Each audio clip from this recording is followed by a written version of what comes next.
possessed by fear. I'm clutching you so tight, afraid to lose. I retreat more each night. Where is my voice? I've muted myself, and in my shyness, it's you I repel. I will find my way to express my voice. I must find my way to ignite my spark. Find my way to me so we can be we. Find my way. The fractures between us rise into view. I cling to the scraps of the care that falls through.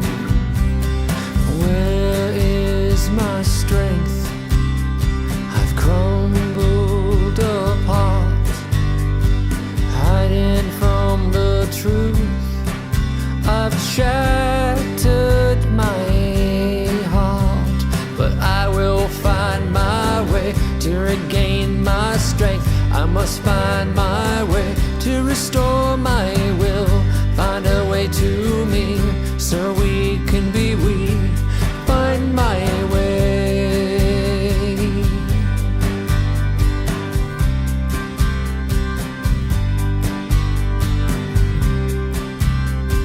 Here is this moment to take a chance to go on alone or grow and advance.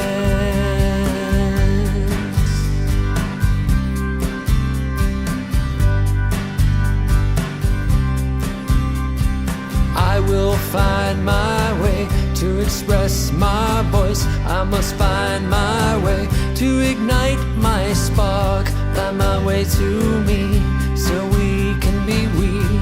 Find my way. I will find my way to regain my strength. I must find my way to restore my will. Find my way to me so we can be we. Find my way.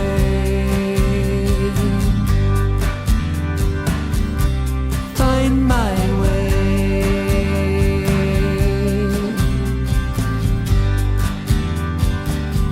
I'll find my way.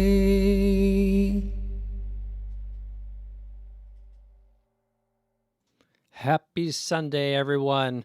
That is the new acoustic version of Find My Way, produced by Tim Lehane, and that is hot off the press and now available on Bandcamp. That is Caleb, K-A-L-I-B .bandcamp.com. Hope you guys are doing okay out there and taking a deep breath and finding balance this week.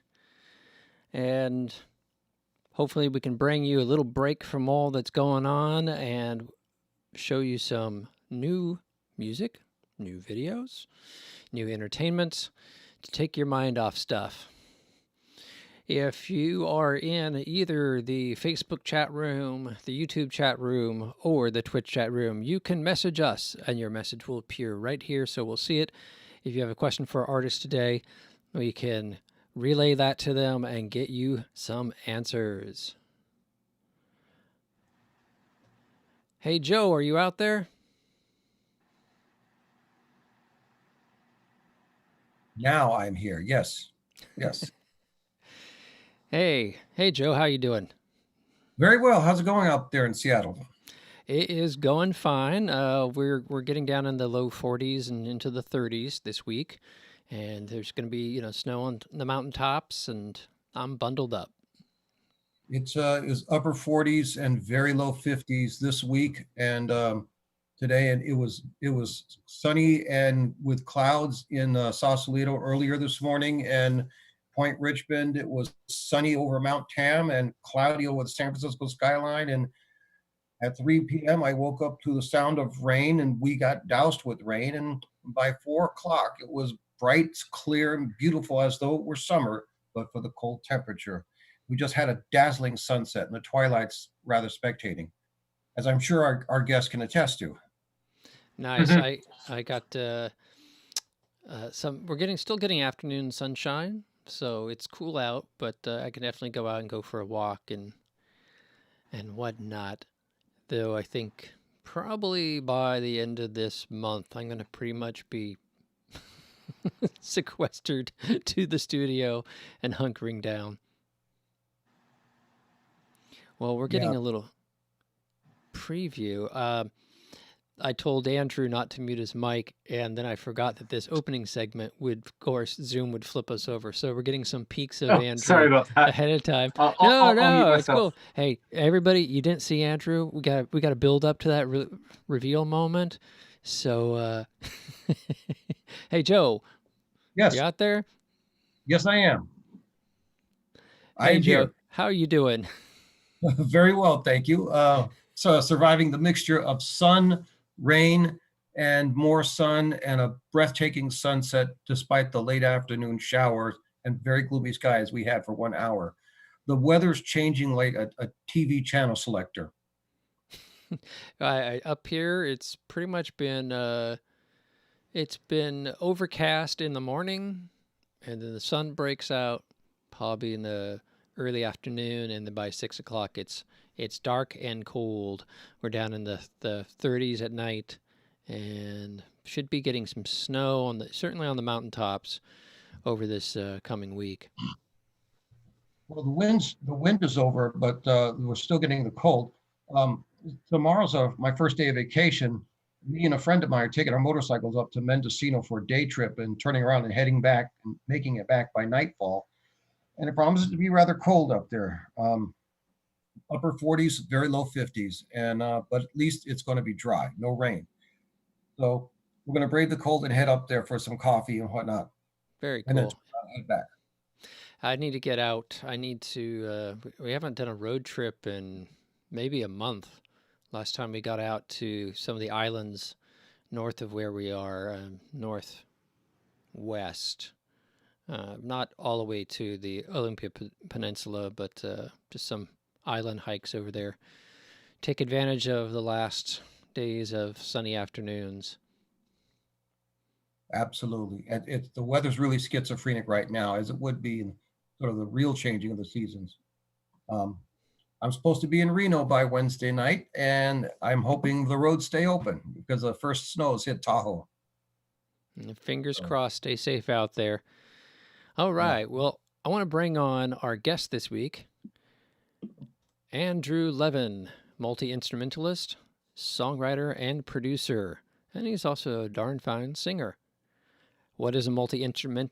I'm going to start that all over. What is a multi-instrumentalist, you might ask? Well, let's watch a video and get a taste.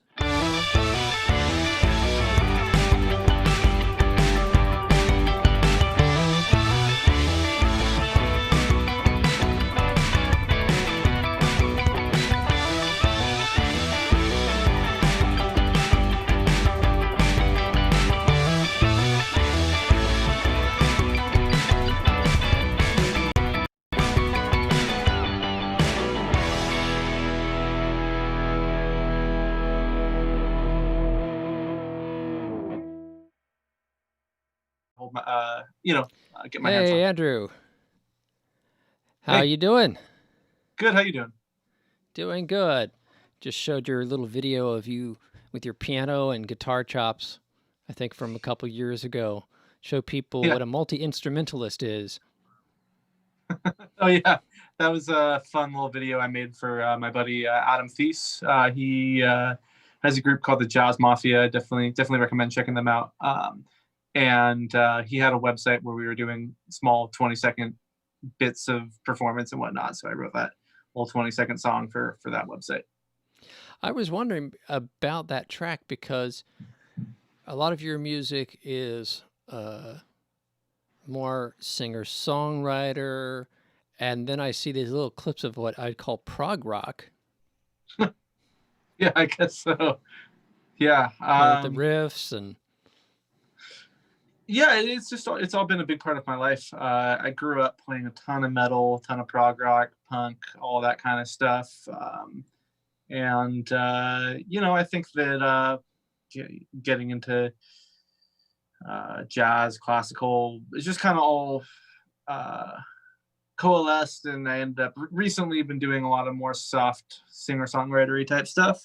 But actually, I'm working more on some heavy rock type of music these days, and actually just decided in the last couple of weeks I'm going to release a punk project. So look out for that. But cool. I think the thing that's tough these days when it comes to releasing music is you thinking about what kind of strategy you have, because you can absolutely release a song and put it out there and your friends can listen to it. Um, but I think that in general, especially as a solo artist, it's important for people to think about what are they releasing, thinking about the look of it, the any sort of lore behind it, whatever. I have to kind of work on that, work that out a little bit. I do think that a part of it has to do with when you're releasing music independently, you have to think about the marketing and branding. But I also think that it has to do with the impact of the music, because when you really think about the whole production of everything rather than just the sound, I think that it impacts people in a different way. So yeah, That's a great summary of where the independent music our business has gone and how it's developed. And quite often we've been talking about the lockdown and that impact on musicians and artists. But you hit on a really fundamental factor, which is it's gotten so easy to produce music and release music that a lot of people are just skipping over the marketing, right? They're not yeah. using the music to build an audience. Yeah, I think it's partially that for sure. And I think that there's also kind of, when you think about branding, it's kind of a dirty word. And for me, was a dirty word for a long time, because it's like, I'm not a sellout. I'm not going to worry about branding, but on the flip side of that, a lot of branding is not necessarily just marketing speak. It's just, how are you curating the entire musical experience? When you think about something like Pink Floyd, The Wall, playing behind a wall, that is, they weren't doing that for a marketing spectacle. They were doing that because they thought that was cool. But that was a signature way that shaped people's experience of the music. The album The Wall would have been very different if Pink Floyd had just been in their bedrooms and released it and taken some selfies and been like, have an album. They had a whole story behind the album. They had visuals that went with that. They made it an experience, and that's something that I've always quite honestly struggled with, because I've always been very about the music, particularly when I'm releasing my own music. But you mentioned that rock track that you played earlier, and kind of comparing it to the singer-songwriter stuff. And I actually was going to mention I am working on some kind of heavier rock stuff, but I'm really considering how I'm going to release it. I think that one thing that's kind of nice about the singer-songwriter style too, when you're talking about branding and experiences, that the most important thing, it's a really intimate form of music, and so whoever is singing, that is the experience. That's not to say that more hard, heavy-hitting music isn't as intimate, but I think that sometimes you just have to think about certain elements a little bit differently. Is really where I'm getting at. Well, speaking of the singer-songwriter side of yourself, I'm going to show Nocturne for a Wanderer and give folks a taste of that side Awesome. of Thank your you. music. This is Nocturne for a Wanderer by Andrew Levin. Please settle down, girl.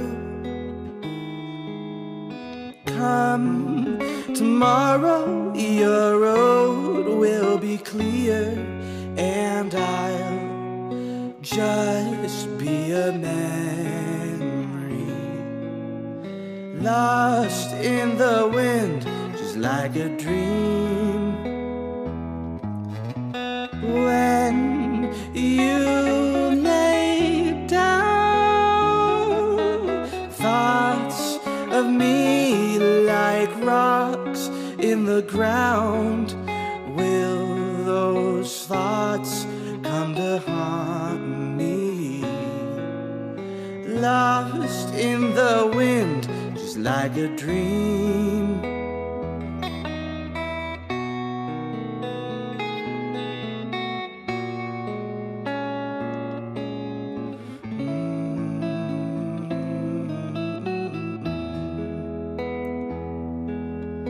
Wish I could pack my bags and come the dawn, we'd be running free.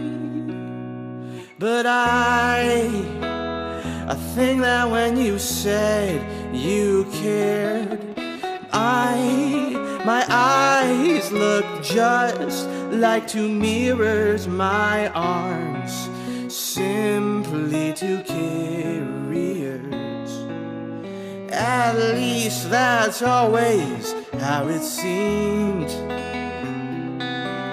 Lost in the wind, just like a dream. Lost in the wind, just like a dream.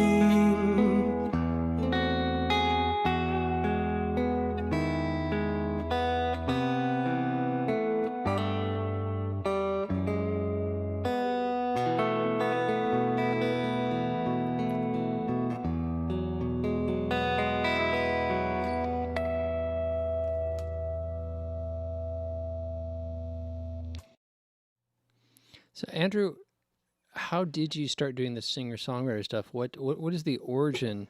So you do punk, you do metal, you do singer-songwriter. How did you actually get started with music? It's a really good point, or a really good question.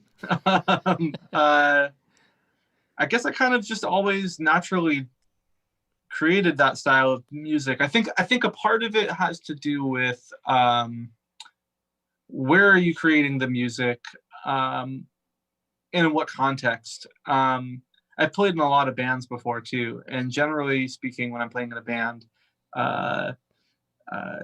we're doing whatever music that we agreed on. I'm in a hip hop group with an artist named Kev Choice Ensemble. So I've been doing a lot of hip hop with him for a long time. I've played in a lot of jazz, indie rock groups, whatever.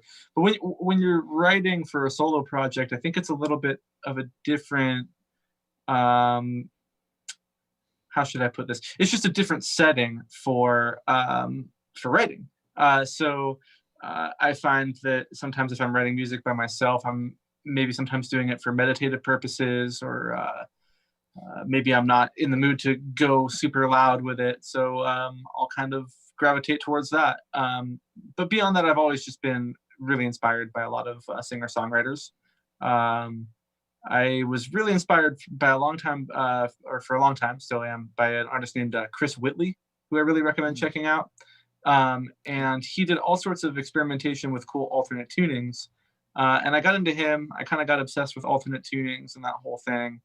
And I think that's really kind of where it stemmed from, was just messing around with that, going to a park with an acoustic guitar. It was a little bit refreshing to be able to go to a park with acoustic guitar and write outdoors rather than being confined to a practice space or a studio.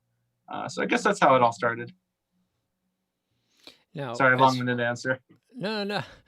So, but music came to you, like my mom says that I was kicking and beat in her womb anytime her and my dad would go to like a house party.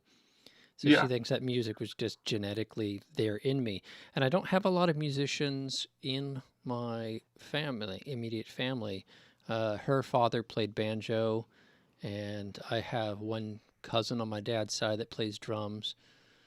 And quite often I find people that play a lot of instruments come from a family where maybe the parents were in music at some capacity.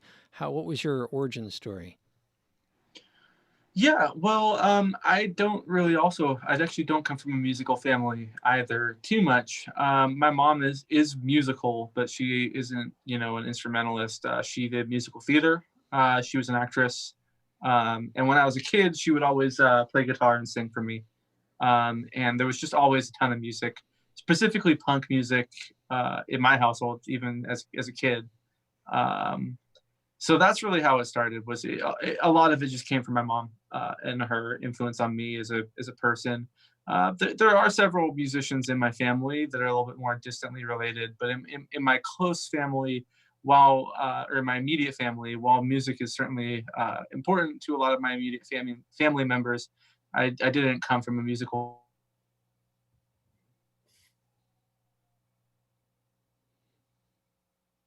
Uh, did we lose your audio? We seem to have frozen up with Andrew. Hello. Hey, Andrew, you're back. Okay, did I freeze there for a minute? Yeah, you just froze for a moment. You were talking about your mom and the musical background. So Yeah. with that, you got a taste for music and drama and theater from your mom, and then you picked up which instrument first? Well, I always wanted to play guitar, but my parents, I think rightfully, kind of insisted that I start on piano. So I started on piano when I was 7. And I was always kind of similar to what you were saying, where you were always kicking in the womb. Whenever I would go to a toy store, I would just run to the piano or guitar, and that was the first thing I would always gravitate towards. Ever since I can remember, I wanted to be a musician since diapers, you know. And Yeah, so I picked up piano when I was 7, and I always wanted to play guitar, but my parents, made me start with piano, which I ultimately think was a good decision, because I used to teach a lot of guitar. I still teach a bit, but that's not my main form of income these days. But for a long time it was, and I would work with a lot of students who wanted to start at the age of 5, 6, 7. And while there are certainly kids who are motivated who can play the guitar, a lot of times I'd want them to start on ukulele or piano, just because it can be very physically difficult to play the guitar as a 7-year-old with the type of hands. So I am glad that I started on piano. I was able to kind of understand certain musical concepts like reading notes before I had to worry about going through the pain of getting calluses and all that. And then I picked up the guitar when I was 11, and it just kind of I got obsessed with it. I was practicing 3-4 hours a day. That's all I was doing. And after about 8 or 9 months of that, my parents finally said, okay, like obviously Andrew's playing guitar all day, every day. We should get him a teacher. So I got a guitar teacher, and just kind of took it from there. I got really into it. I started gigging when I was 16, and mainly in the jazz world. I started off, I've always been really into jazz, and I was lucky to get some jazz gigs in high school and make a little extra money doing that. And then I went to music school for college, and finished that. And for about 8 years, I was just teaching and playing. And then a couple of years ago, I got this job at Ubisoft doing music video game stuff. Cool. So Ubisoft, I'm trying to think of, was it Marathon in the 90s? Was that Ubisoft?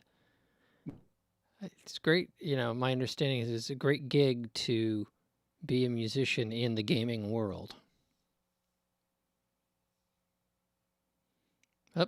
We seem to have lost Andrew once again. The signal seems to be locked up. Cool. But we're back. Cool. You had just mentioned Ubisoft, and I was curious about that because I work with a lot of artists, and they're always wanting to make money from music. And I say, well, are you teaching? And they're like, no. Are you doing video game sync? No. I'm like, well, you got to go where the money is. Yeah, you do. Especially if you're, wanting to live somewhere like the Bay Area. I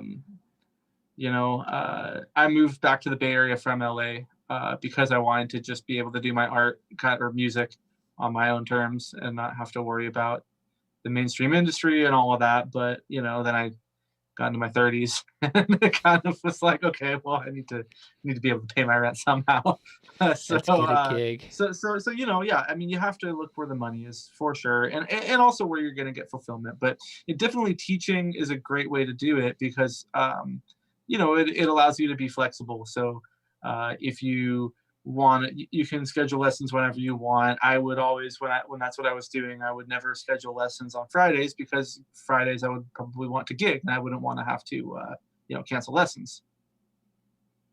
Yeah, so makes sense. And the next video I'm going to show is you on piano. So we've had your rock side, we've had your singer-songwriter side, and now here is piano singer-songwriter. And before I do, though, the last video, the Nocturne, you had sent a different video that was like pro and slick and nice. And then I saw the other Nocturne on YouTube, and I love it so much more. And that's good to know. Yeah, I felt the pro one, your voice was so mixed and perfected that it had all the little sparkles and all the little releases were gone. I'm like, no, and I immediately raced back to the other video. I'm like, no, that really captures this emotional spark. So wanted to throw that out to you. Thank you. So here is Andrew Levin on piano with a song called Gratitude. Thank you very much. I've been writing night and day to find a decent way to say, but all words ever do is fail.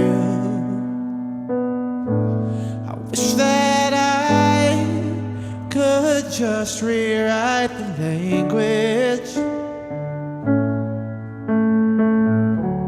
but I think you can read my mind.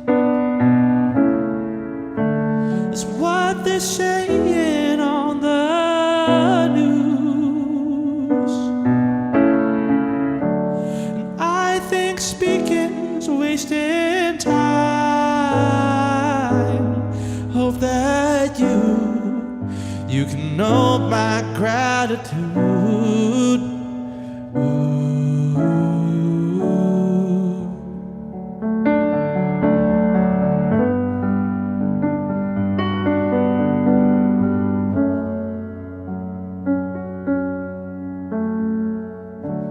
And seasons change just like the wind,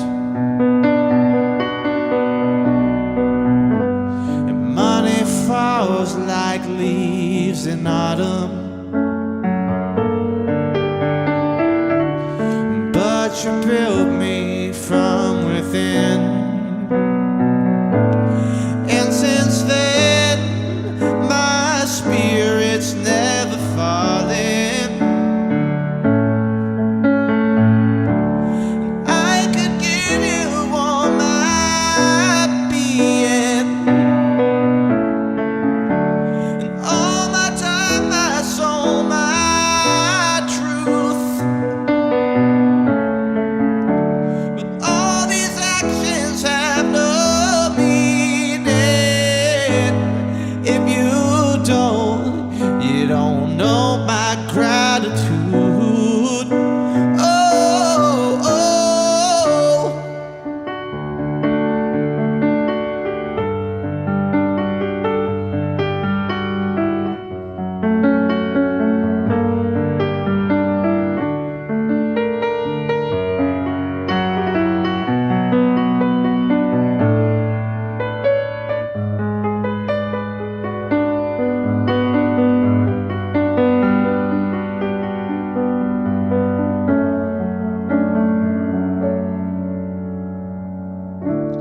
And through the stores I roam the aisles,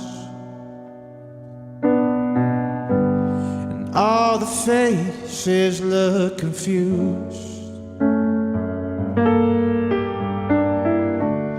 trying to find the season's style,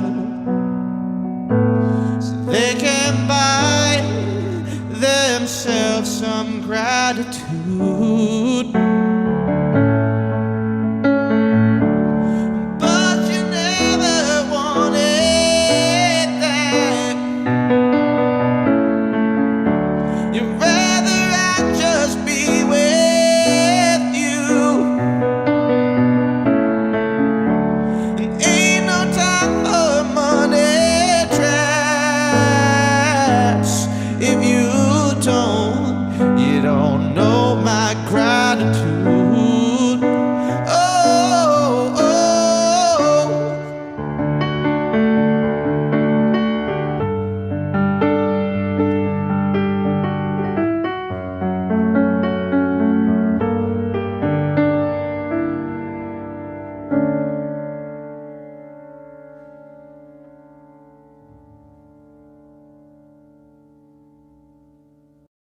That was Gratitude by Andrew Levin. Hey, Joe, what did you think of that? I think that is one of the most professional sounding songs. The talent, the singing, piano playing, I think it's fantastic. Thank you. It's you carry notes like a magic carpet. It's great. Thank you. Much appreciated. I love the diversity you have, and that for you, I can tell it's all just music. Like you Yeah. don't think genre or this. It's I'm expressing myself musically, and some days I want to punk it up, and some days I want to sing a ballad, and it just comes out. And all the work that you put in over your life into your music shows. Thank you. I really appreciate that. Especially in COVID times when you can't perform, sometimes it's easy to, think, am I doing things right? So I appreciate you. I appreciate that a lot. So in the chat room, one person just said, "I love this song." So Thank there's you. some more reinforcement there, and I love your voice, your releases, and how you approach it. And you're one of those folks who balances the uniqueness of your voice with the polish. You allow it to release in a distinct way. And it's not, I hear a lot of artists trying to imitate or trying to sound like someone else. And to me, you sound like you, and it's good. How did you come to sing? You talked about you start on piano, and then you were allowed to graduate to playing a guitar. And then how did singing come into it? Yeah, thank you. First of all, so I have the broadcast in the back. It looks like I kind of froze up on screen there for a minute. So yeah, I don't know what's going on with the connection. So sorry if it freezes again, COVID issues. Yeah, again, I've always listened to a lot of lyrically driven music, and I've always wanted to sing, and I always sucked at it. I'm not somebody who's naturally good at singing at all. When I was in high school, I would always write music, and I just would be like, okay, maybe Andrew has some cool songs, but just like, don't, I shouldn't sing, right? So I just kind of kept at it. I don't know. It's just something I've always enjoyed doing. It's a really kind of physical way of experiencing music, actually having those vibrations happening within your body, and that's just something I've always loved to do. I took voice lessons and did all of that. And it just took a lot longer for me, I guess, to kind of come into my own when it came to singing. So just, yeah, maybe the last 3-4 years I felt comfortable singing like I'm actually an okay singer, but it just took a lot of years of working really hard at it. There's not a whole lot else to say. I can recommend books that I read and some teachers that I had who were really good. But ultimately it just came down to wanting to do it and keeping at it. That's a real testament to it. I've also struggled with vocals. I started when I was in choir at 4th grade, but it's very clear that my sense of external and internal pitch is about a quarter step off. And since I produce my own music, I can see it. I'm like, man, I nailed that. I nailed every note. And I can go in there and go, nope. You're a little quarter off here, quarter off there. And it was really when I found speech level singing only 10 years ago. Oh yeah, man. That's... do you know Nancy Lake? No. No, Foxy but I know Mama. Seth Riggs, the Singing for the Stars, the speech level singing. Yeah, yep, so Seth started totally, that. Yeah, totally changed everything for me too. Yeah, I had I still have them, and I try to control from choir singing, all that.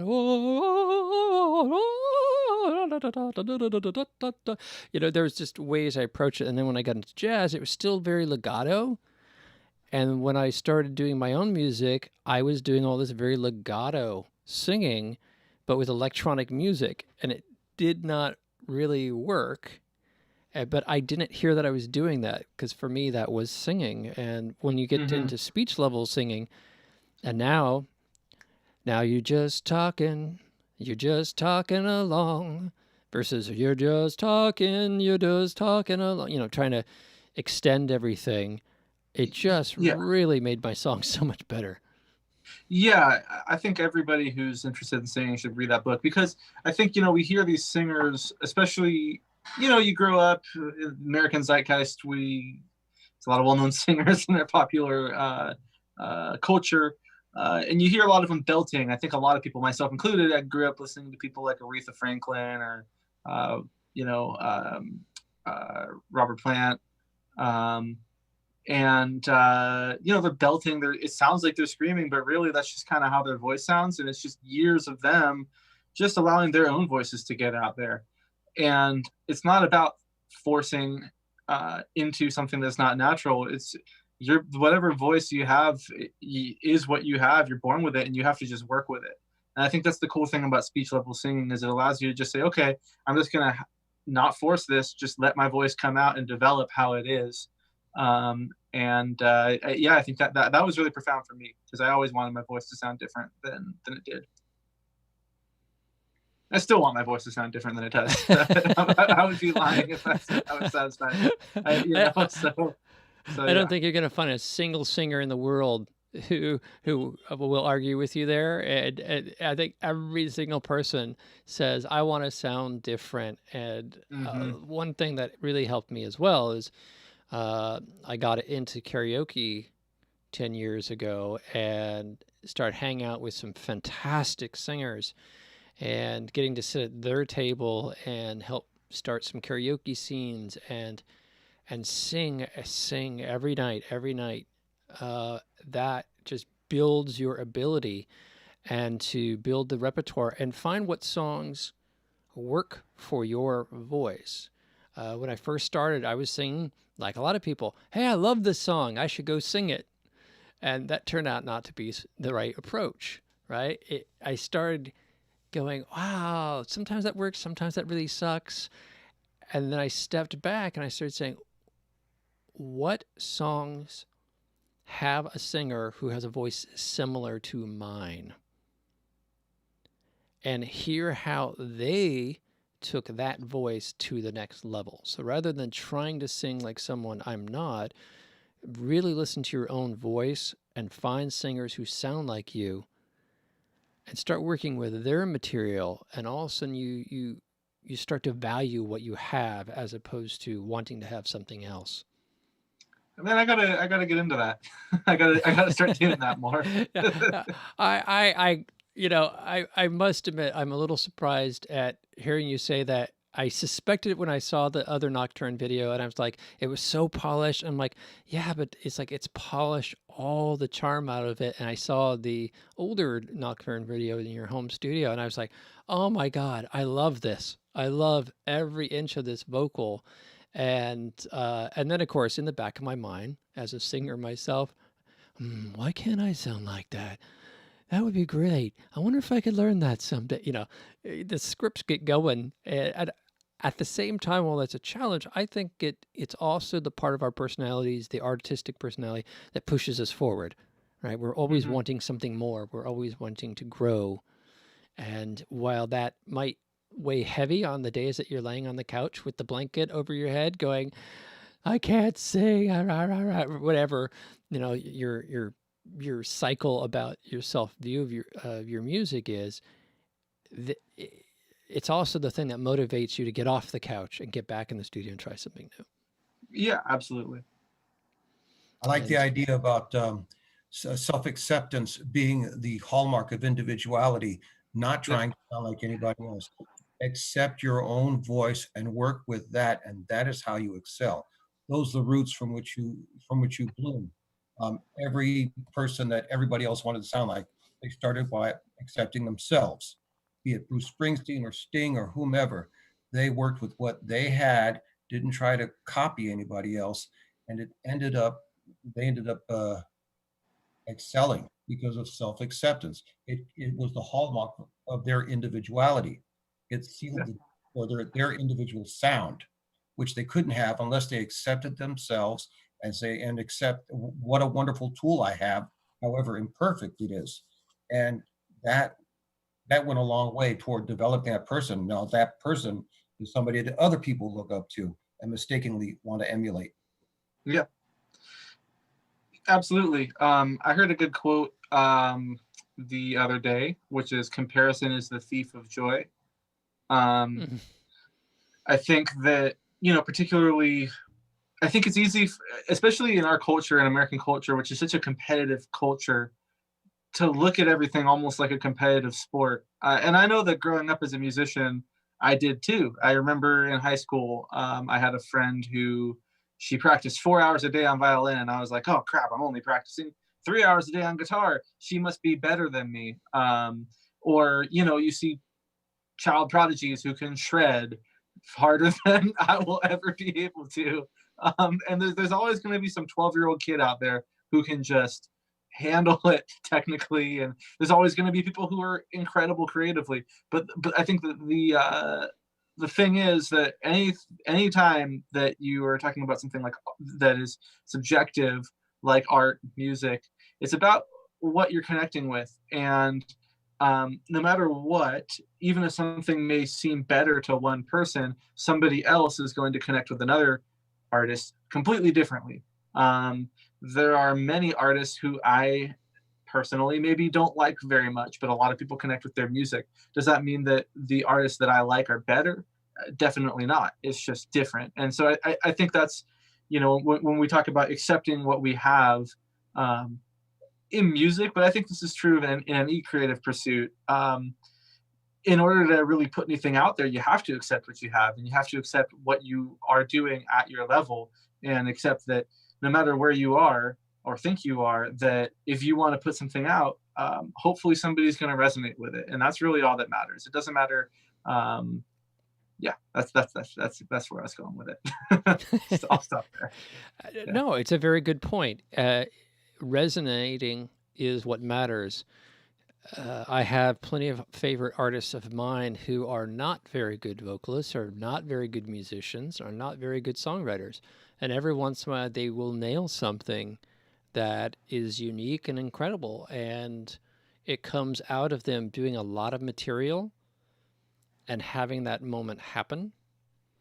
And because they are so unique, it just stands out. It stands out from the crowd, and that particular artist, their work connects with me. So, could I say, well, Gary Newman has a very strange voice. He's done a lot of albums that were not the best of materials, and he'll freely admit this. And yet there's something about his approach to music over his lifetime that I keep coming back and connecting with. Yep. So you can't. So rather than, if you want to be a cover band singer and you want to do imitation work, that's fine. There's plenty of people who have paying gigs and are, we're touring, doing cover band work, and that's great. I think it's great that you're singing and you're making music, and that's one world. And then there's the world of doing originals, and just go do it and find your path, and try not to look at it too much. Look at it as an artist to perfect your work, right? Like, can I get better at this? Can I tweak that a little bit more? At a certain point, though, it's like you have to be focused on your next thing just as much as you are in perfecting what you're doing right now. So you don't hyper focus on the material, and you're not going to see it till 5-10 years down the road when you're on a show like this and I say, that is a fantastic song, that is a fantastic vocal, and you're like, oh, okay. And it's like you can't quite hear it yourself. Totally. Yeah, I mean, I was just kind of thinking of some vocalists or some musicians that I love who are fantastic musicians who maybe aren't the strongest vocalists. Bob Dylan's one of my favorite musicians. I love a lot of Bob Dylan, but there's a lot of Bob Dylan material that I'm frankly not that into. And he would freely admit he's not an amazing singer. Another one of my favorite artists of all time, I'm sure you could, I looked up some of your music, some of the more industrial stuff. I'm a big fan of industrial Nine Inch Nails is like one of my favorite artists of all time. And Trent Reznor, I love listening to him sing. Like Head Like a Hole, like, man, he just nails that chorus. But is he a strong singer in the same way that, you know, maybe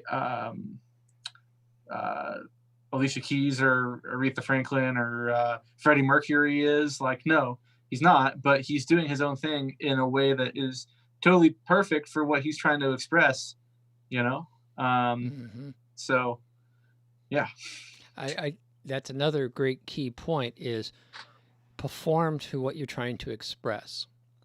If you're doing a aggravated industrial electronica song, sound aggravated.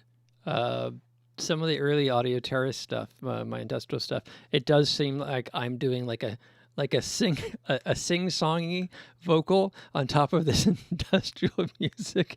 I go back and listen to it, I go, oh my goodness, I was so off the mark there. And the more recent stuff, I think I finally, over the last, I don't know, 5-7 years, have started releasing the Audio Terrace songs that have the right vocal for the track. And then with the Caleb stuff, which is more folk rock, country influenced, I can do the other vocal type, which is more of a spoken Lou Reed kind of vocal. Now, for some comparison, while we're talking about your present vocals and past vocals, I'm going to show the music video for Ocean, which is a few years back, and let folks be their own judge. Cool. Thank you very much.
That was Ocean by Andrew Levin.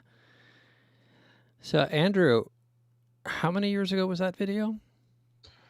Man, I think I put that out in 2016. Okay. But it's an old song. I wrote it in, I guess, 2011. I hear the growth that you've made in your singing. Thank you. Since recording this, and I'd say you've gone from being a good singer to a great singer.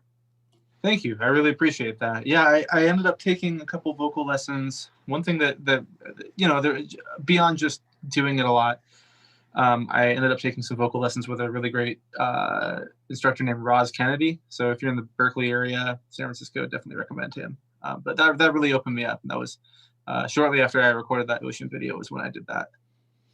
And having done speech level singing, this might not make sense to the audience, but what I'd say is you reduced tension and you got release. Mm-hmm. Definitely.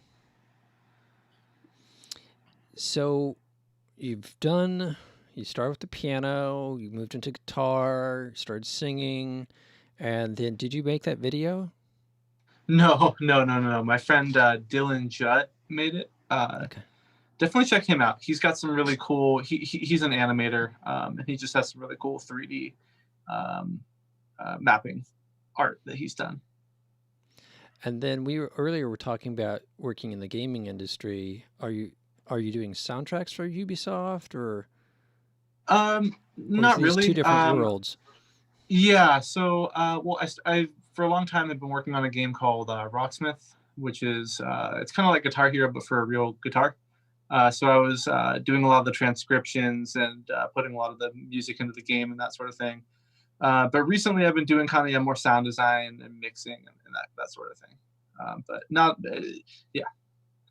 Now, you said sound design, so that my ears prick up because one of the things I do is run a software company that has a sound design product. So do you have a Mac? I do, yeah. All right, then we got to be talking because I need to throw some software your way. Awesome. New version should get a build in about 2 weeks, and I would love your thoughts on it. It's called Medisynth. It was started back in the 90s. Aphex Twin famously used it to put his face into a song, and so when people played it back on Winamp, the visualization would show his face and stuff like this. And so I look forward to getting your thoughts on that. It's a very unique product. Medisynth. People that do sound design, anybody doing sound design watching this, watch for its release. I want to show another video rather quickly here because I think each one of these videos shows a different side of your musical approach and also a different visual side. I really enjoyed putting together today's set because you have such a range to what you're doing. So this next song is called Follow You.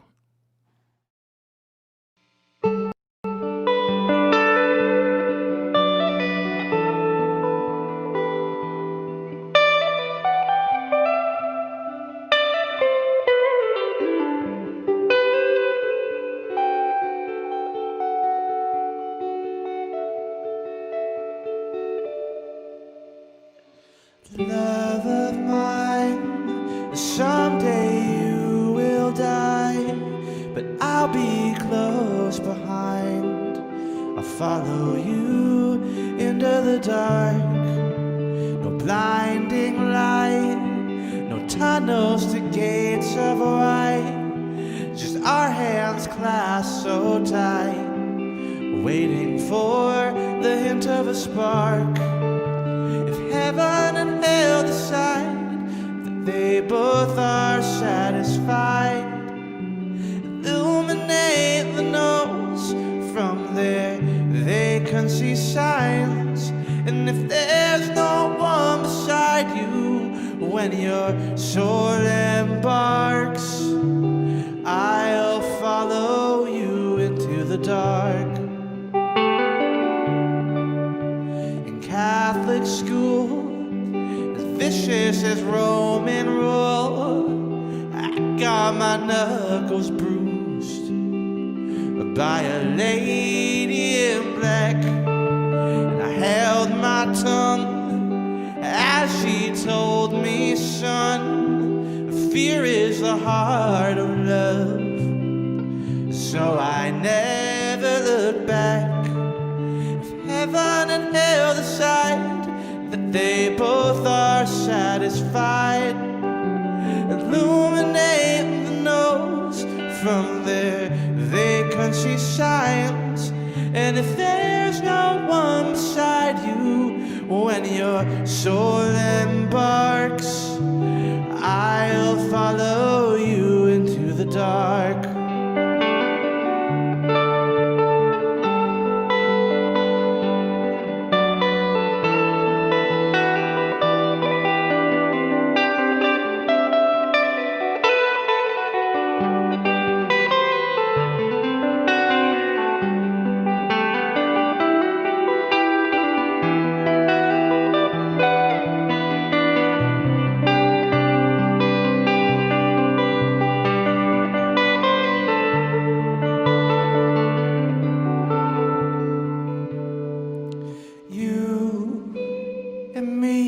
I've seen all there is to see, from Bangkok to Calgary. The soles of your shoes are all worn down. The time for sleep is now. There's nothing to cry about, 'cause I'll be with you soon in the darkest of rooms.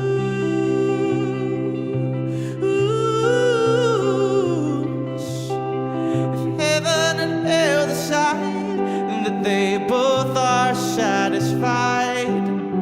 Illuminate the nose from their vacancy signs. And if there's no one beside you when your soul embarks, I'll follow you into the dark. And I'll follow you into the dark.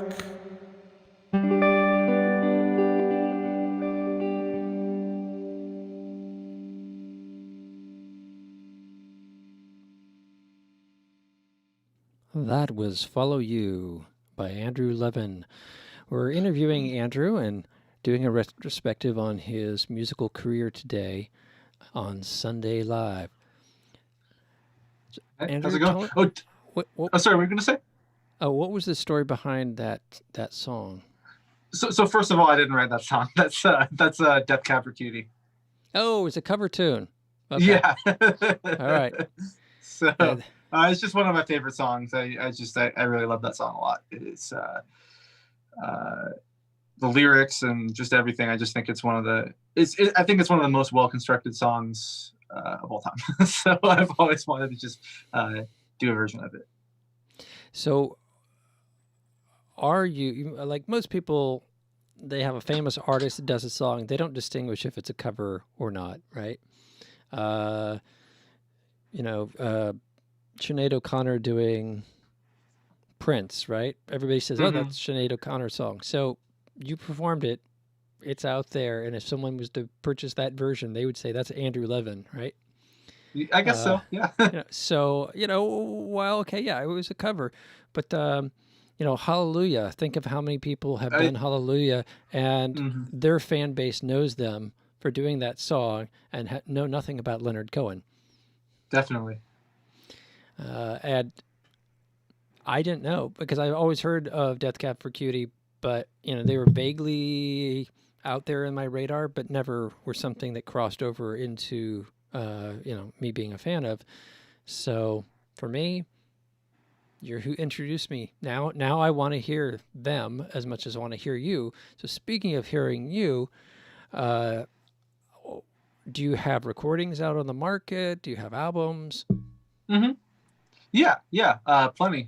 So I put out that EP with that song Ocean in 2016. So that's on Spotify and iTunes, and all the places you can get music. And then I just released a song called If I Died Today. It's kind of a little more rock. It's still kind of singer-songwritery, but a little bit more grungy. And that's kind of actually been the direction ever since I released and recorded that song. I've been kind of doing some more kind of grungy type of stuff. So look out for that. But that's in stores, all the different outlets. I did place that video in the after party, so folks, stick around for the after party to listen to the single "If I Died Today."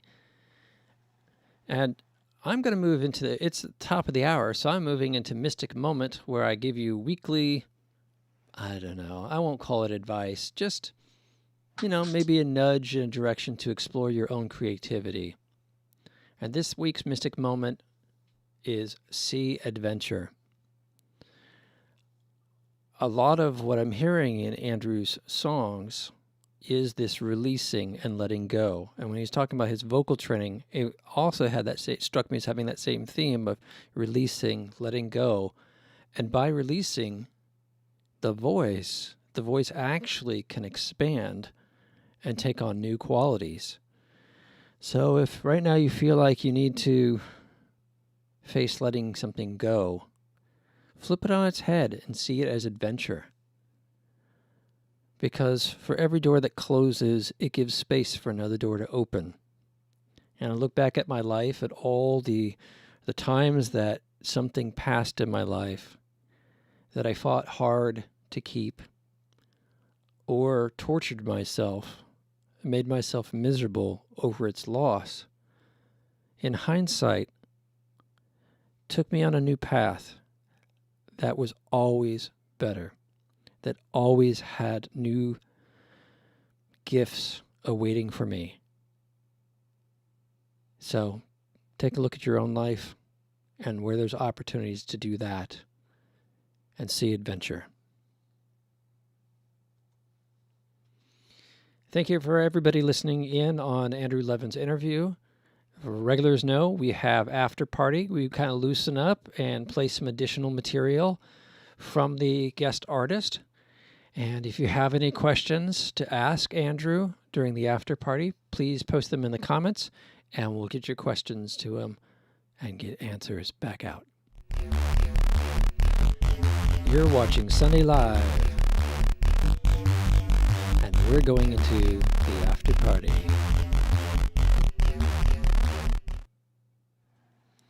So Andrew, with we've been doing the whole episode. I want to make sure I'm pronouncing your name right. Andrew Levin? Yes. Okay. Caleb Duarte. And I was just mentioning in the Mystic Moment, a lot of your songs reflect on loss. Obviously follow you, not knowing that it was a cover. I see this as a running theme about maybe not loss, but maybe letting go. Yeah, I suppose so. It's interesting to think about. Because then I'm also thinking speech level. Why did your voice take the next leap? Because you let go. You let go of tension. Definitely. And so I just didn't know if that was a theme that you intentionally put in your music or if it's just sort of coming out. No, but I thank you for noticing that, because I didn't do that consciously, but that's it's interesting to think about. I had never thought about that, but you're right. Now, when you talked about your released music earlier, you talked about a couple singles out there. You said album, Oceans on an album, or is that? Or it's on an EP.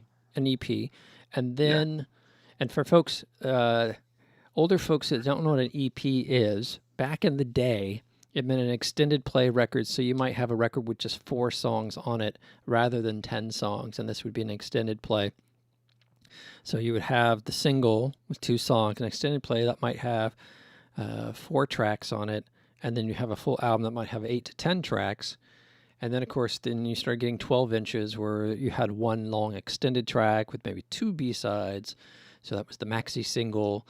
And as the industry has changed over time, releasing a big album and promoting it typically is not what most bands are doing these days. Folks, because you can release a single so easily, it's good to release a single and start building a fan base with that single. You don't have a big record company behind you that has put you $200,000 in debt, who's then marketing your album. So quite often artists are releasing single songs to build connections that we were talking about earlier. Andrew was talking about connecting with an individual with your music and the power of that. And it gives you an opportunity to either change course if you're trying to build a fan base, or simply rapidly release material on an ongoing basis. And then you can think about compiling it into an album later. So quite often, not only are folks doing the singles, but they're maybe doing an EP of like 4 tracks. I tend to release maxi singles where I put the instrumental version on there, karaoke version on there, as well as the full vocal version. And I might put an alternative mix on the maxi single. And these are just different approaches of releasing music in a way that you can promote them and connect with folks. And Spotify has played a big role in that, because if you release a single on Spotify, you can pitch it to playlist managers. If you release an album, you can only pitch one of the songs on the album. So it makes sense to release every single track that you plan to have on an album individually, because you can promote them through Spotify, every single one of them. And you're more likely to get on a playlist than if you just release a full album. So when's the album coming out? Oof. That would be After I just told you not to do it. I didn't. No. It's I mean, the goal is to release kind of what you were talking about. I was planning on kind of getting about 12 songs together and releasing them as singles. And then one thing that you can also do is take a bunch of singles you've already released and put them on an album. So kind of thinking about doing that. And that's the way to do it. I would never release 12 songs on an album. I think unless it's a complete cohesive product. You're talking about Pink Floyd The Wall, or I'm helping a band here locally in Seattle called Martial Law Band do an album called 12th and Pine that they wrote about being a part of the CHOP experience here on Capitol Hill, where they were being tear gassed while they played for the crowd. And so there's a complete story around that, and so they're releasing that. One have released it. Look up Martial Law Band, 12th and Pine, and we're kind of retroactively releasing singles as a promo of the album versus tracks that build up to an album. So I would say if you got 12 songs in the bag, plan out your year and start doing your individual drops, your individual Spotify. And a lot of folks out there don't realize, before a song goes live on Spotify, you need to have like 4 weeks before that where your song is already available to Spotify to start pitching to playlists to get it on Spotify by the time it goes live. So there's this very long cycle of taking a single song and performing all the steps necessary before it even hits that release date.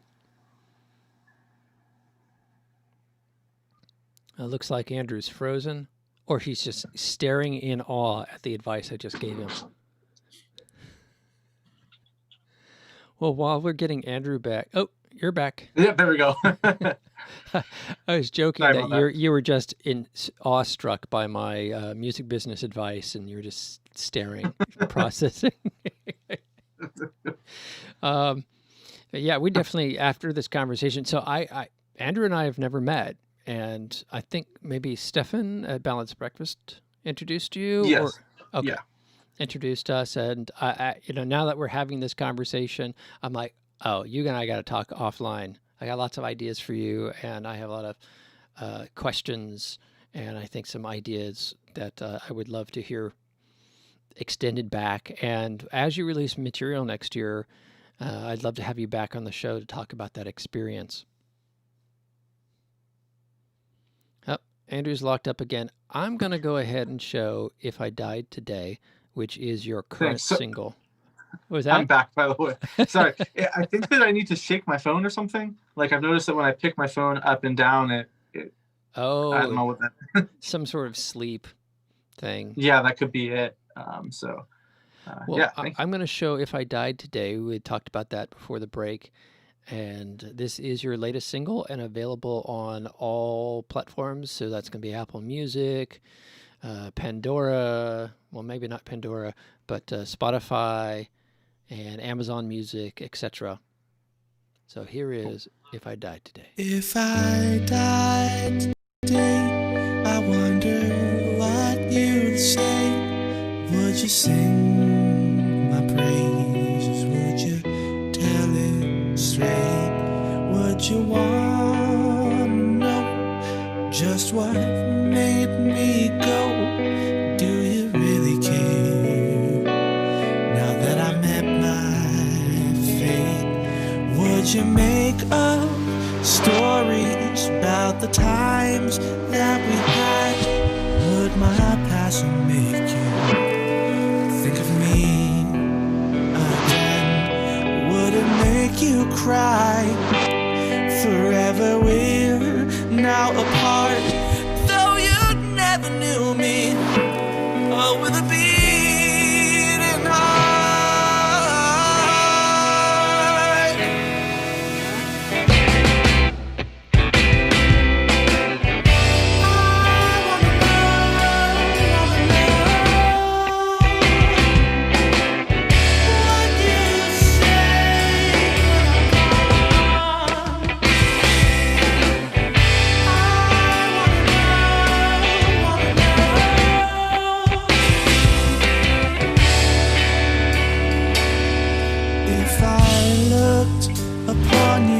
Forced to walk this earth, heard that some of us just hang around the dirt, hearing every little lie, and every time that you flake, tell me how you'd feel now about the things that you say, 'cause I can feel the cold blood beating, pumping through your veins. You simply use my memory for your selfish gain.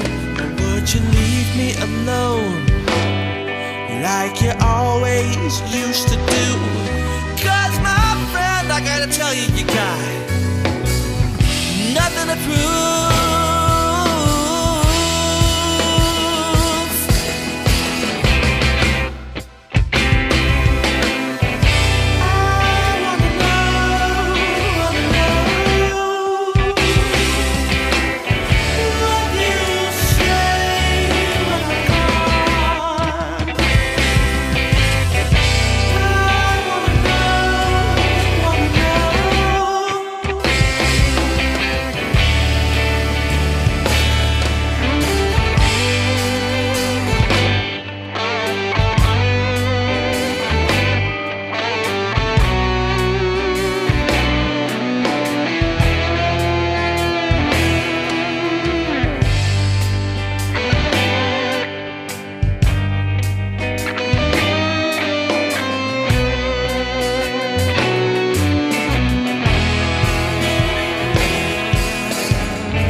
That was If I Died Today.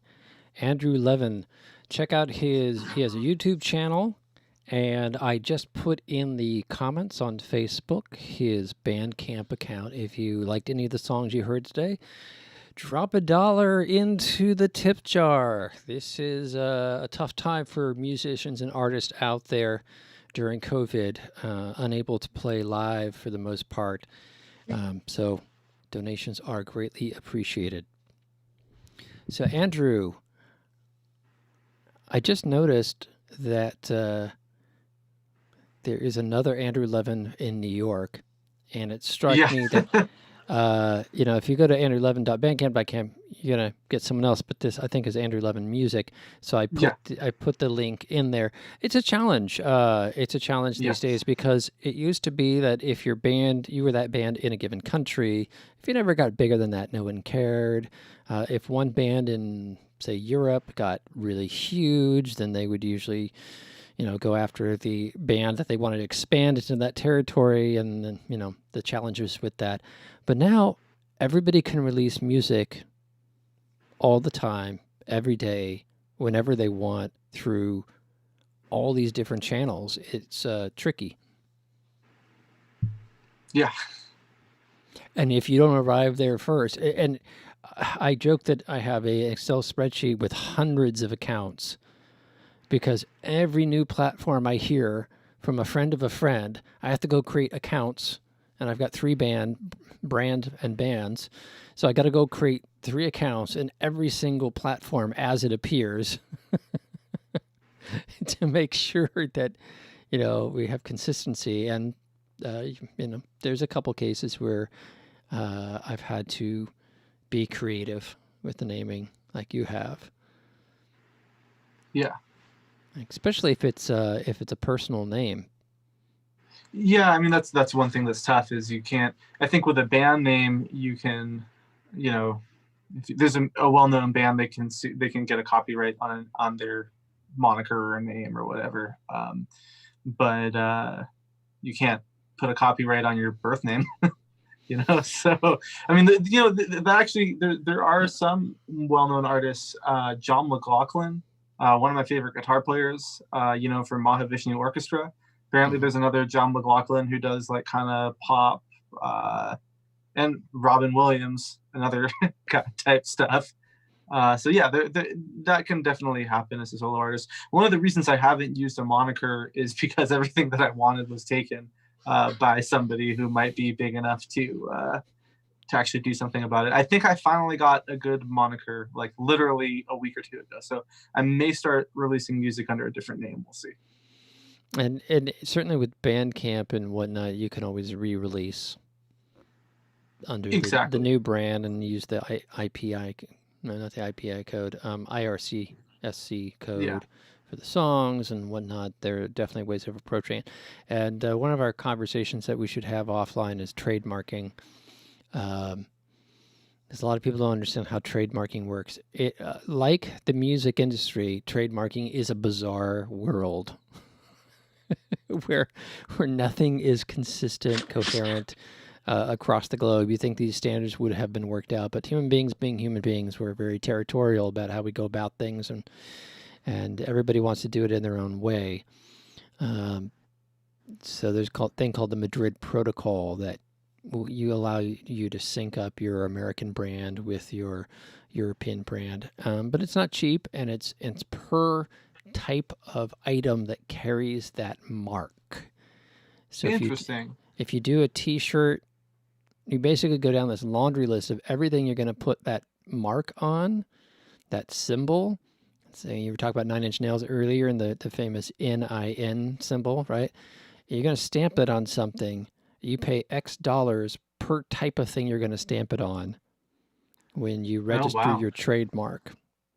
Interesting. So I released actually Spotless, my first EP, the one that had Ocean on it. I released that through a German label, and they released it through, I think, Mediafire, but it still got released in the US. I wonder, I mean, I wasn't really that, it was just a friend of mine's label that he ran out of there, but I wasn't super aware of the differences between releasing something in Europe versus the US. It's interesting how these different services kind of propagate things in different regions, Yeah, and the reality is now, because people were releasing things under the same band names, they just sort of given up on that, and now it's artist codes. And it's just accepted there's going to be 5 people with the same band name. Oh, wow. So there's no. And just a couple months ago, a Caleb artist using the brand Caleb that I've been using for at least a decade uh, popped up and released because he released maybe on DistroKid or whatnot. CD Baby would have caught him since I've been distributing with CD Baby since 1998. They would have caught him and said, "Hey, there's already a CD Baby artist with that name," but DistroKid isn't going to double check. And a lot of these distributors, the smaller distributors, they're not going to double check. They're going to take your $50 or whatever you're paying them, and they're going to pump it out. And I haven't seen Apple Music. I think a lot of the platforms like Apple Music, etc., have just accepted that they don't want to be the arbiter of this. So they're not telling people, no, there's already an artist with that title. So I will see stuff pop up with the same band title. And what Spotify and Apple Music are doing, they're just giving you a unique code saying, this is Andrew Levin 101, this is Andrew Levin 02, and let the audience pick. In the United States, it is, you talked about the competition aspect of our culture. And here, legally, trademark is basically anybody who's the biggest wins the court case. Yeah. So, and in Europe, it's whoever registered it first. Yeah, I wonder how, because you hear about those bands like Blink 182, their first album, or they were first just called Blink, but there was another band called Blink, so they had to add 182 to the end. Or who else did that? Dream Theater did that.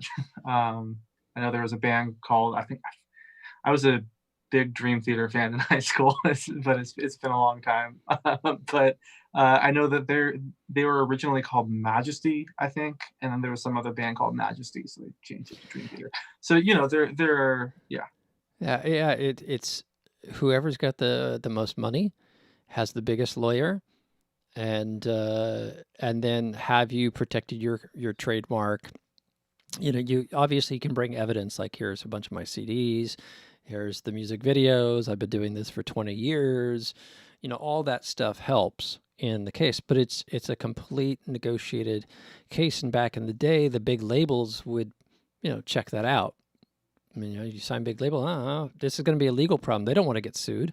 So they would tell you, hey guys, you got to, rebrand yourselves. The band that I was in the 80s was called the 3 O'Clock, and they had originally called themselves Salvation Army, which was a different problem. They didn't get in trouble with another band. It was the Salvation Army's lawyers who came down on them. So don't name your band McDonald's. Yeah. So it's a real chaotic landscape, but the whole music business is that way. I'm consulting a few people who are creating their own record labels right now, and they're coming back to me weeks later going, this is a real mess. I'm like, yeah, welcome to it. Yeah, it's too bad. It's too bad it's such a mess, honestly. It's very, I think it's similar to the idea of a business name in the United States, where in every county you can have the same name. And the idea was, Seattle Joe Moe's Burgers. Okay. And then you had Joe Moe's Burgers in San Jose, California. Well, back in the day when these laws were first created, there was no way these two people were going to have a conflict with each other. And then over time, mega corporations with branding came about, and it became a whole nother game. And music is still a niche business. Yeah, definitely. That goes across generations of music too. Charlatans UK had to call themselves Charlatans UK because they were threatened to be sued by the original group Charlatans out of the 1960s. It was a small-time psychedelic band. Suede out of the 1990s had to become London Suede because a lounge act from Las Vegas who referred to herself as Suede was going to sue them. And the beat became the English beat because Paul Collins' beat was going to sue them. Yeah, It goes on and on. The history of music is littered with this. What I advise people, if you do have a brand and you're going to stick with it, and build up the money and trademark it where you can, if that's something you're going to want to hold on for like 20 years and be the one with that, you still have to be proactive. It's not like every band is going to look up your trademark in the trademark registry. It's just that once you've trademarked it, now you have the legal right. You can send a cease and desist letter to the artist and whatnot. I have a couple of people I've had to do that with one of my bands. So, Wow. I see here there's a question. Sharon wants to know what inspired you to do music? That's more generic. What inspired you to do some of your songs? What's some of your inspirations? It's just always been what I wanted to do, and I just feel like it's just what I do, and your what's that? music, you want to do in your music, but you have a lyric content. Where are the lyrics coming from? That's also just listening to a lot of songwriters, and I've read up on it a bit. I read a couple books about writing lyrics, but I've always been, I would say, as interested in the lyrics as the music. And a lot of my favorite songwriters, it's about how they put the words to the music and how that evokes an entire feeling.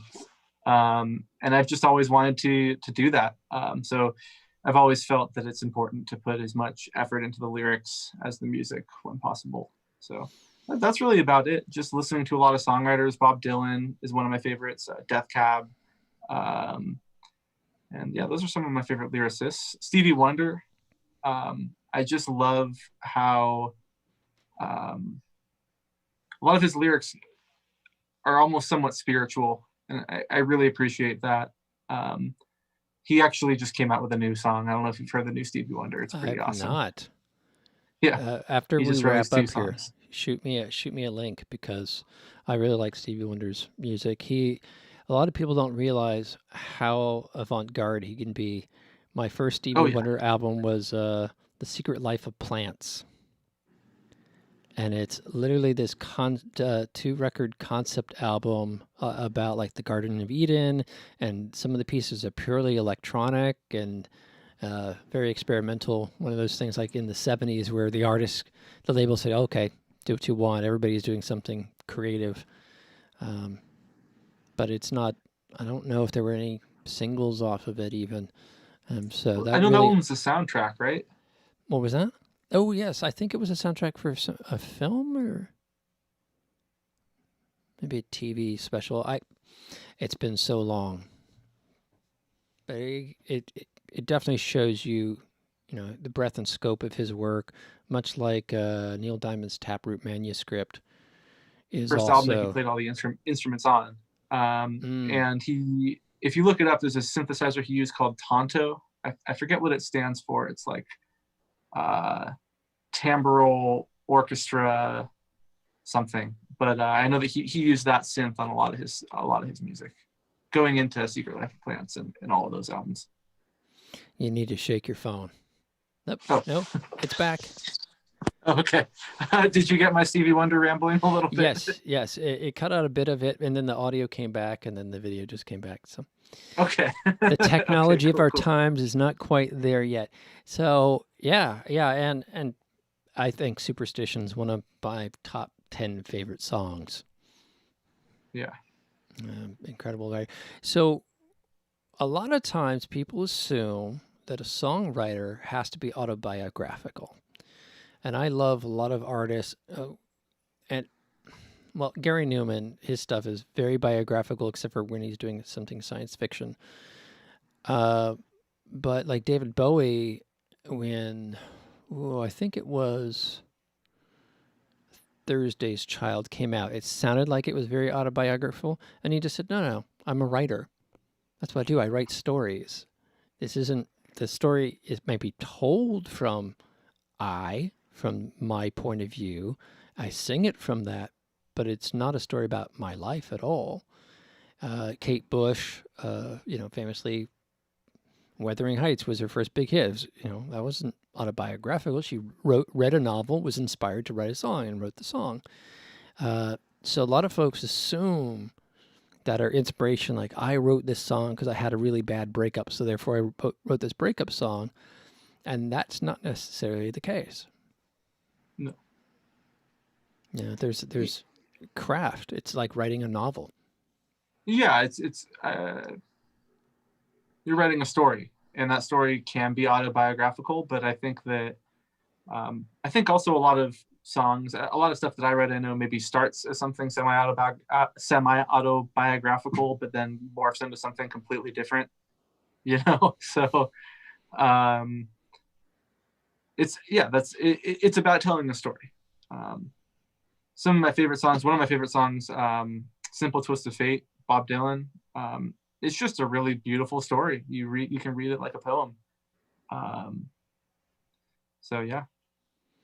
And then there's infamously the John Lennon with I think it was Benefit of Mr. Kite. He was just reading from a poster. Probably would be a lawsuit today, but it was just like an old poster he found, and he just literally read the poster as the lyrics. So, and it's a really cool song. So, yeah. So I hope that answered some questions for you, Sharon. And we have one more video to show you. This is Endless. Let me get this right. Oh, wow. Endless Forest. Endless Man. Forest. Well, you want to say something about Endless Forest before I play it? Oh, yeah. I actually forgot that was still up.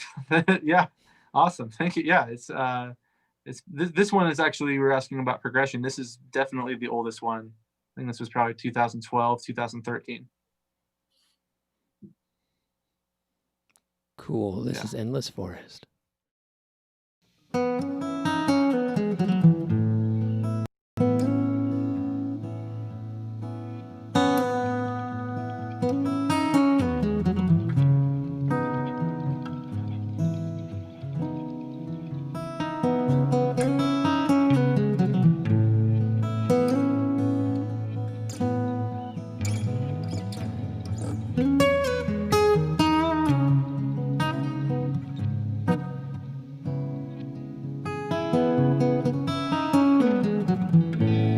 Miles and miles of untouched ground, not a soul could find me now. When the cold winds start to howl, I think it whispered, settle down. I was so lost and eager to explore that whim was so easy to ignore. Just packed my things and headed north to know what I was searching for. I've been locked in a paradise with no meaning, so I ran with no plan, threw it all away, threw it all away.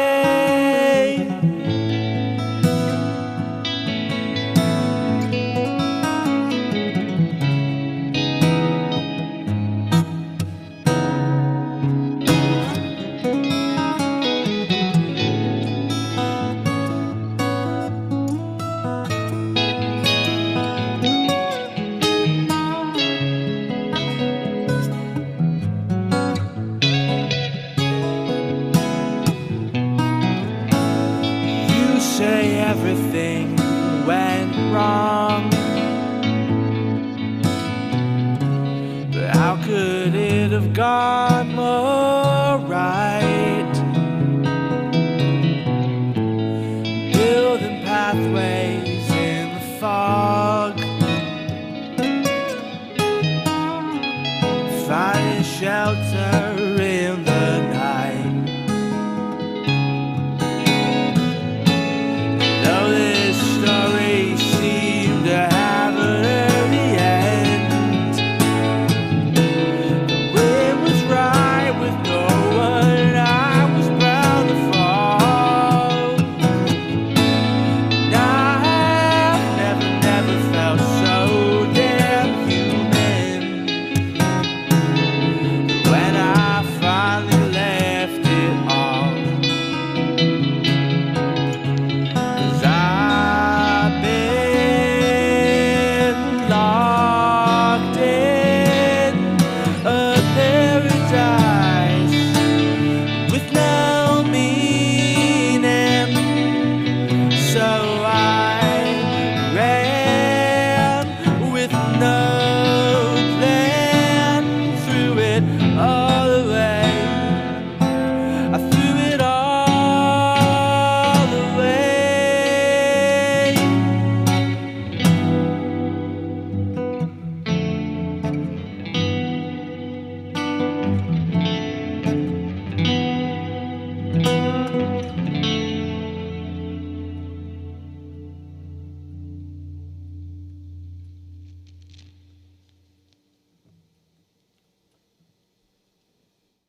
That was Endless Forest by Andrew Levin, who is our guest today. So, Andrew, that's the end of our show. Thank you so much for being here today. And Joe, what you got some parting thoughts for Andrew? Yes, I like how you're using the resources online to distribute and pass along your music. In this day and age, seeing talent such as yours, it's so wonderful and so creative and outpouring. It seems rather stifling that not to have resources until online happened. Unable to perform live, for example, because of COVID-19. Having places like the Spotify, Apple Music, places to distribute and showcase your music become all the more important. And I'm grateful for that. And I'm grateful for that resource for you, that you can bring your music forth, that others can discover you. Thank you. I really appreciate it. Yeah. It's really great work, and I look forward to us chatting and engaging about the industry and some other opportunities that are kind of popping in my mind. And I have a bunch of questions I have for you on songwriting. So looking forward to those. Thank you, everybody, for tuning in and watching today's episode. As always, you can reach out to me on Facebook, and we can share ideas. If you do have any guests you think you would like to have appear on the show, I have some openings in next year for more artists. We're currently booked through December, but starting in January, we will open up again. Feel free to message me on Facebook at Caleb Duart. Thank you, guys. Thank you, Andrew. Have a great evening. Stay safe out there, and look forward to chatting with you more. Cool. Thank you for having me. You're welcome. Take care, Joe. Have a good night. Good night. If you'd like to find out more about my work, you can find me, Caleb, Kalib Duarte, on Facebook. You can find my 3 bands, Caleb, which is my rock, country, folk lineup. Audio Terrace, which is kind of more electronic, goth industrial. You can hear me growl and be edgy. And then Crew Blue, which is a female lead singer with music that I've written. And you can find YouTube channels for all 3 of those bands to watch music videos and hear our latest releases. Stay safe, everybody out there. Thank you again for watching.